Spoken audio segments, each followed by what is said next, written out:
10 दिन का मायका।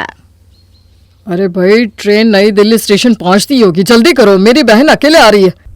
अगर मैं समय से नहीं पहुंच पाया तो बड़ी समस्या हो जाएगी। एक तो सामान, ऊपर से दो बच्चे, कैसे मैनेज करेगी बेचारी।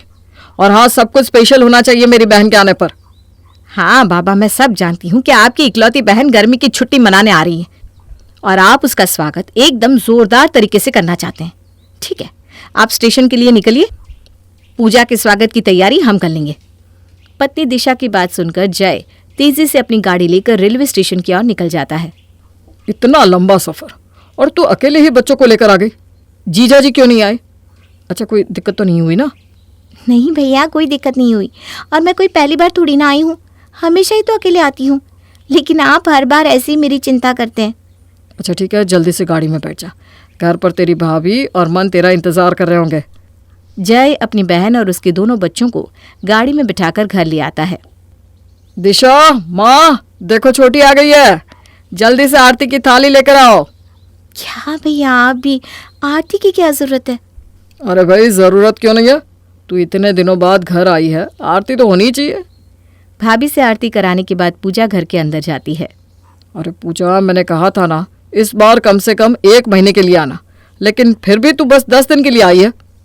अरे 10 दिन में तो जी भर के बात भी नहीं हो पाती।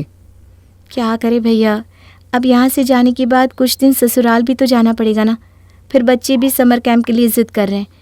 1 हफ्ते के लिए उन्हें समर कैंप भी भेजूंगी, बस उसी में पूरी गर्मी की छुट्टियाँ खत्म हो जाएंगी। हाँ हाँ, सब समझते हैं तुम्हारे भैया, इसीलिए तो तुम्हारे आने से पहले ही इन्होंने पूरे 10 दिन के लिए वर्क फ्रॉम होम ले लिया है। मतलब 10 दिन पूरा समय तुम्हारे साथ रहने वाले हैं। वाह भैया, ये तो बहुत अच्छी बात है। इससे अच्छी बात क्या हो सकती है? अरे तुम भाई बहन बात ही करते रहोगे या मेरे नाती और नातिन को भी मुझसे मिलवाओगे? हाँ माँ, खूब मिलो अपने नाती और नातिन से। मेरा जीना दुश्वार करके रखा है इन दोनों ने, 1 नंबर के बदमाश हो गए हैं। अब तुम ही संभालो इसको, मुझे तो बस 10 दिन की छुट्टी दे दो। अरे खबरदार जो मेरे बच्चों के बारे में कुछ भी कहा तो। इतने भोले भाले प्यारे प्यारे तो बच्चे हैं, पता नहीं कैसी माँ है, हर समय मेरे बच्चों को कोसती रहती है। अच्छा मेरा बच्चा, नानी तुम्हें चॉकलेट देगी। अच्छा अच्छा। थैंक यू नानी, आप दुनिया की सबसे बेस्ट नानी हो। नानी, आशु भैया और अंकुर कहाँ है? हमें उनके साथ खेलना है। अरे क्यों नहीं, वो दोनों भी तो कब से तुम दोनों का इंतज़ार कर रहे हैं। वो दोनों घर में रहते हैं तो कभी लगता ही नहीं कि घर में 2 बच्चे भी हैं। अब 4 बच्चे एक साथ घर में रहेंगे ना, तब जाकर थोड़ी रौनक आएगी। नानी के हाथ से चॉकलेट लेकर दोनों बच्चे दौड़ते हुए मामी के कमरे की ओर चले जाते हैं। मम्मी, आपके कमरे में तो बहुत गर्मी हो रही है, आप एसी चला दो ना, बिना एसी के खेलने में मज़ा नहीं आ रहा। अच्छा रुको, मैं अभी एसी ऑन कर देती हूँ। मम्मी, इस कमरे का भी एसी ऑन करो ना, सच में बहुत गर्मी हो रही है। हमें तो गर्मी में रहने की एकदम आदत नहीं है। आपको पता है ना, हमारे घर में तो सारे कमरे में एसी लगा हुआ है। मेरी तो यहाँ गर्मी से हालत ख़राब हो रही है। कोई बात नहीं बेटा, एसी तो यहाँ भी लगा हुआ है, तो ऑन कर ले, आराम से बैठ। 10 दिन के लिए तो तू आई है, कौन सा तू रोज रोज आती है? अच्छा दादी, जब हम लोग 3 कमरों का एसी एक साथ ऑन करते हैं तो आप हमें डांटती हो कि बिजली का बिल ज्यादा आएगा। अब बुआ आई है तो कह रही हो एसी ऑन कर लो, कुछ नहीं होता। अरे तू चुप कर, कौन सा मेरी बेटी रोज रोज आती है, और 10 दिन में कोई ज्यादा बिल नहीं आ रहा है। अब मेरी बेटी यहाँ गर्मी में तो रहेगी नहीं, एसी तो चलाएगी। तो ज्यादा बोला मत कर, जा अपने कमरे में काम कर। शाम के समय, अरे मम्मी लाइट चली गई, इतनी गर्मी में अब क्या करेंगे? अरे तू चिंता क्यों करती है, हमारे यहाँ जनरेटर की सप्लाई है, लाइट के जाते ही तुरंत जनरेटर ऑन हो जाएगा। जैसा कि अलका ने कहा था, कुछ ही मिनट में जनरेटर ऑन हो गया, लेकिन अब घर में सिर्फ पंखे ही चल रहे थे। 5 घंटे बाद, मम्मा लाइट कब आएगी? गर्मी से मेरी तो हालत ख़राब हो रही है, बिना एसी के तो कमरों में बैठा भी नहीं जा रहा। इतनी गर्मी में जनरेटर का क्या फ़ायदा? 1 घंटे में लाइट आ जाएगी, तब एसी चला लेंगे, तब तक सब लोग यहीं कमरे में बैठो।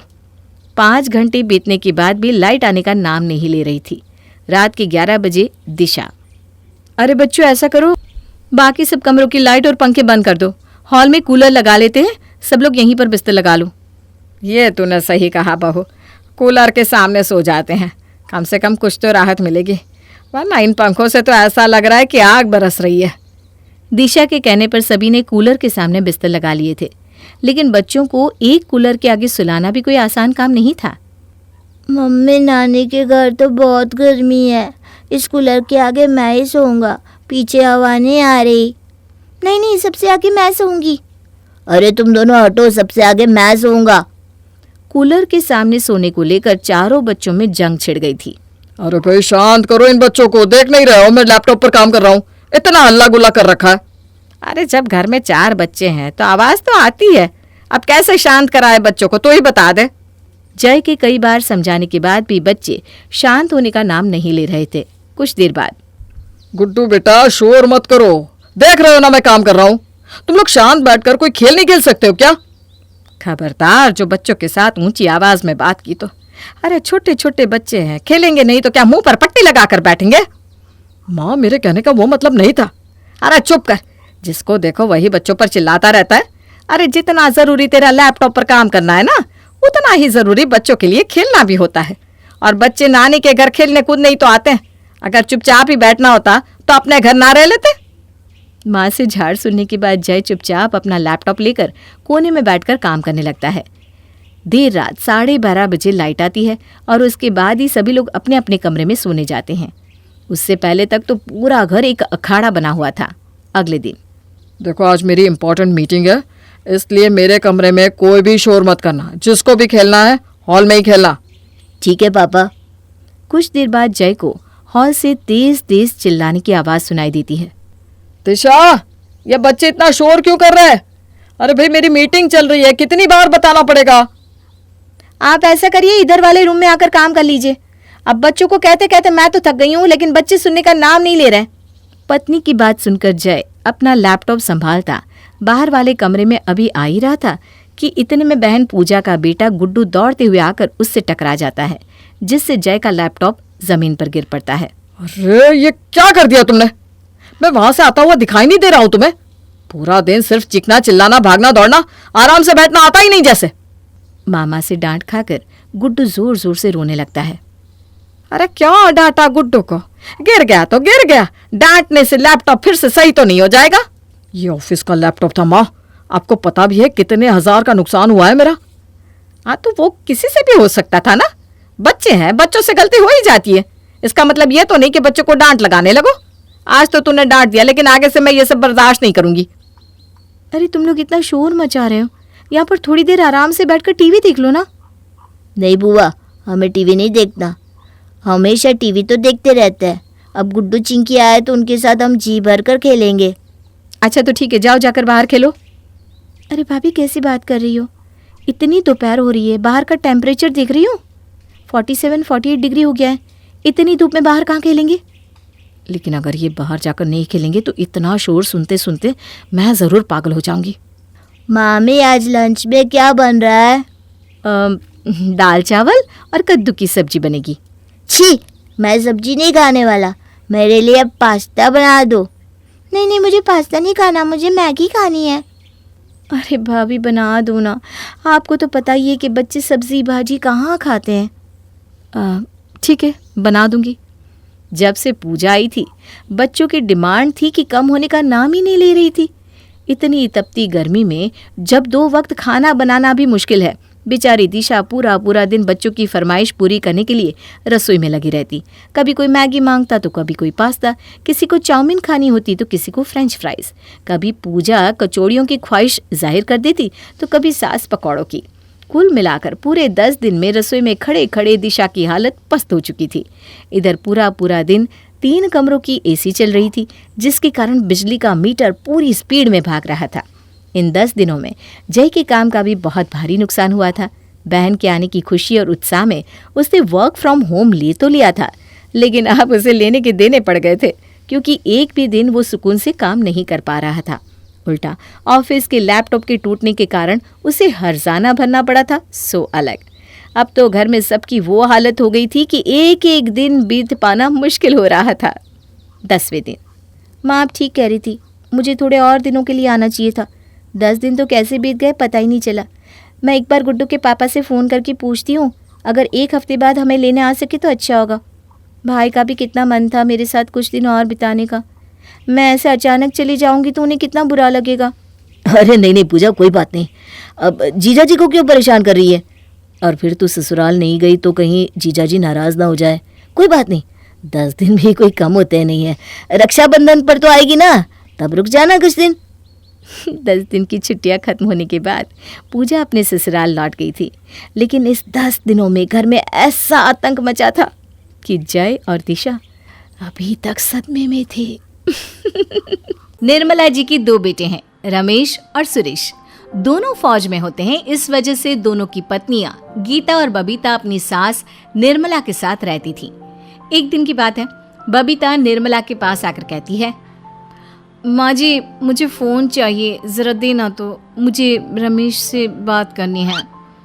निर्मला अपना मोबाइल निकाल कर बबीता के हाथ में रख देती है और कहती है, ले और कर ले बात, इसे चार्जिंग पर लगा देना वरना फ़ोन बंद हो जाएगा। जी माँ जी। बबीता को बात करते हुए बहुत देर हो जाती है। इतने में चार्जिंग खत्म होने का अलार्म बजता है तो बबीता रमेश से कहती है, अच्छा सुनिए, फ़ोन ना बंद होने वाला है, मैं आपसे बाद में बात करती हूँ। इतना कहकर बबीता फ़ोन काट देती है और चार्जिंग पर लगा देती है। चार्जिंग पर फ़ोन लगाकर उसे ख्याल आता है और मन में सोचती है, मैंने काफ़ी टाइम से अपनी फेसबुक भी नहीं खोली, क्यों ना आज खोल कर देख लूँ, फ़ोन तो लगा ही है चार्जिंग पर। इतना सोचकर बबीता फ़ोन में अपनी फेसबुक खोलती है और अपने फेसबुक वाले दोस्तों से बात करने लगती है। फ़ोन थोड़ा पुराना होता है, जिसकी वजह से फ़ोन जितना चार्ज होता है उतना बबीता फ़ोन चला लेती है और फ़ोन की चार्जिंग उतनी ही रहती है। थोड़ी देर बाद गीता अपनी सास से कहती है, माँ जी मुझे फ़ोन दीजिए ना, मुझे सुरेश से बात करनी है। अरे फ़ोन तो बबीता के पास है, जाकर उससे मांग ले। गीता बबीता के पास जाती है और कहती है, बबीता दीदी ज़रा फ़ोन तो देना, मुझे सुरेश से बात करनी है। बबीता झट से फ़ोन चार्जिंग से निकालकर गीता के हाथ में रख देती है। बबीता वहां से चली जाती है और गीता सुरेश को फ़ोन लगाकर उससे बात करने लगती है। कुछ ही देर में फ़ोन चार्जिंग का अलार्म फिर से बजने लगता है। अच्छा सुनो, मैं आपसे ना बाद में बात करती हूँ, फ़ोन की चार्जिंग खत्म हो गई है। अरे तुमने अभी तो कॉल किया है और इतनी जल्दी रख रही हो। हाँ मुझे पता है टाइम ज़्यादा नहीं हुआ, पर मैं आपको बाद में फ़ोन कर लूँगी जब चार्ज हो जाएगा। गीता फ़ोन काटती है और चार्जिंग पर लगा देती है और फिर वो सोचती है, क्यों ना थोड़ी देर में अपनी फेसबुक चला लूं। और गीता फेसबुक चलाने लगती है। तभी निर्मला वहां आ जाती है और गीता से कहती है, अरे बेटा ज़रा मुझे फ़ोन तो दो, मुझे अपने भाई को फ़ोन करना है। गीता चार्जिंग से फ़ोन निकाल कर निर्मला को दे देती है। निर्मला अपने भाई से बात करने लगती है और कहती है, भाई कल ना पूजा में मैं नहीं आ पाऊंगी, यहाँ बहुत बारिश हो रही है। इतना कहते ही फ़ोन में चार्जिंग खत्म और फ़ोन बंद। वो मन में कहती है, मैंने बबीता से कहा था फ़ोन चार्ज पर लगा देना, पर उसने चार्ज ही नहीं किया। अभी जाकर उसकी खबर लेती हूँ। क्या रे बहू, मैंने तुमसे कहा था ना कि बात करने के बाद फ़ोन चार्जिंग पर लगा देना, तो लगाया क्यों नहीं? माँ मैंने तो चार्जिंग पर लगाया था और बाद में गीता को फ़ोन दे दिया। शायद गीता ने बहुत देर बात की होगी। अब निर्मला गीता से कहती है, अरे बेटा गीता, फ़ोन को चार्ज तो कर देती बात करने के बाद, देखो फ़ोन बंद हो गया है। माँ जी मैंने ज़्यादा देर बात ही नहीं की, मुझे तो बबीता दीदी ने ऐसे ही दिया था। ए गीता, क्यों झूठ बोल रही है? फ़ोन तो चार्ज पर था ना जब दिया था। अब गीता और बबीता दोनों आपस में बहस करने लगी। ये देखकर निर्मला गीता और बबीता को समझाते हुए कहती है, अरे दोनों लड़ क्यों रही हो? अगर पड़ोसी सुनेंगे तो क्या कहेंगे? निर्मला की बहुएं बेकार की बातों में लड़ जाती है। अपनी इज्जत का ख्याल नहीं तो कम से कम मेरी इज्जत का तो ख्याल करो। इतना सुनते ही दोनों अपने अपने काम में लग जाती है और अगले दिन गीता अपना काम खत्म करके निर्मला के पास आती है और कहती है, माँ जी मुझे फ़ोन दीजिए ना, सुरेश से बात करनी है। निर्मला गीता को फ़ोन देती है और कहती है, अब आज कल की तरह मत करना, बात करने के बाद चार्जिंग पर लगा देना। जी माँ जी। गीता वहां से चली जाती है और कुछ देर बाद बबीता निर्मला के पास आती है और कहती है, माँ जी फ़ोन दीजिए ना, रमेश से बात करनी है। फ़ोन गीता के पास है, अगर उसकी बात हो गई हो तो मांग ले उससे। बबीता गीता के पास जाती है और देखती है कि गीता फ़ोन पर बात कर रही है। ये देखकर गीता से कहती है, गीता मुझे फ़ोन देना, माँ जी ने बोला है मुझे रमेश से बात करनी है तो तुमसे फ़ोन ले लूँ। पर मैंने अभी तो फ़ोन मिलाया है। अरे तुम बाद में बात कर लेना। मैं क्यों बाद में बात करूँ, तुम ही थोड़ी देर रुक जाओ। अब गीता और बबीता में जोरों की बहस हो जाती है। लड़ाई की आवाज़ सुनकर निर्मला वहाँ आ जाती है और दोनों को लड़ता हुआ देखकर कहती है, अब क्या हुआ, क्यों लड़ रही हो दोनों? बबीता दीदी मुझे बात करने ही नहीं दे रही है। मैं क्यों रोकती तुम्हें बात करने से? मैंने तो बस तुमसे इतना कहा कि तुम बाद में बात कर लेना। मैं बाद में क्यों बात करूं, तुम ही थोड़ी देर रुक जाओ। गीता और बबीता दोनों फिर से लड़ने लगती हैं। निर्मला दोनों की बात सुनकर दोनों के टाइम को बांट देती है और दोनों के फ़ोन चलाने का टाइम निर्धारित कर देती है। अब गीता और बबीता अपने टाइम पर फ़ोन इस्तेमाल करती है।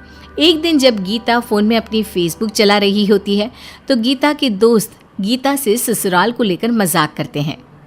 और बता बहन, तेरी सास तुझे ज्यादा तंग तो नहीं करती ना? अगर करती भी है तो तुम क्या कर लोगी? सास तो नहीं, पर मेरी जिठानी बबीता ना कुछ ज़्यादा ही समझती है अपने आप को।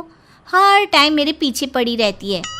अरे तो फिर तू भी उसको सबक सिखा ना, जैसे पहले स्कूल में करती थी। क्या मतलब? कुछ नहीं। और तू बता, तुझे याद है अपने स्कूल के दिन जब हम दोनों स्कूल से भागकर सिनेमा देखने जाते थे? हाँ, मुझे सब याद है। गीता अपने दोस्तों से बात कर रही होती है कि निर्मला गीता को आवाज़ लगाती है। उसी टाइम वहाँ बबीता आ जाती है और फ़ोन चलाने लगती है और देखती है कि गीता अपनी फेसबुक बंद करना भूल गई है। बबीता गीता और उसके दोस्तों की सारी बातें पढ़ लेती है और मन ही मन कहती है, अब तो इसको सबक सिखाने के लिए कुछ करना ही पड़ेगा। शाम को गीता, बबीता और निर्मला तीनों ही साथ में बैठे खाना खा रहे होते हैं। अचानक से निर्मला कहती है, खाने में नमक थोड़ा कम है। इतना कहकर निर्मला अपनी पुरानी यादों में खो जाती है। ये देखकर गीता पूछती है, माँ जी आप खाना क्यों नहीं खा रहे? कहाँ खो गए आप? अरे कहीं नहीं, खाने में नमक की वजह से तेरे ससुर की बात याद आ गई। मेरे खाने में अगर नमक या मिर्च कम भी होती तो मेरा मजाक बनाते थे। हम लोग हमेशा छुट्टी में सिनेमा देखने जाते हैं। तुम लोग भी बताओ ना अपनी कुछ पुरानी बातें, कुछ मीठी यादें। माँ जी मैं तो सिर्फ घर पर ही रहती थी, पढ़ाई करती रहती थी। इतना सुनकर बबीता गीता का भांडा फोड़ते हुए कहती है, वो बताओ जो सच है। अरे माँ जी मैं बताऊं, मुझे पता है इसकी सारी बातें। आपने तो शादी के बाद सिनेमा देखा होगा। ये मैडम तो स्कूल से भागकर सिनेमा देखने जाती थी अपने दोस्तों के साथ।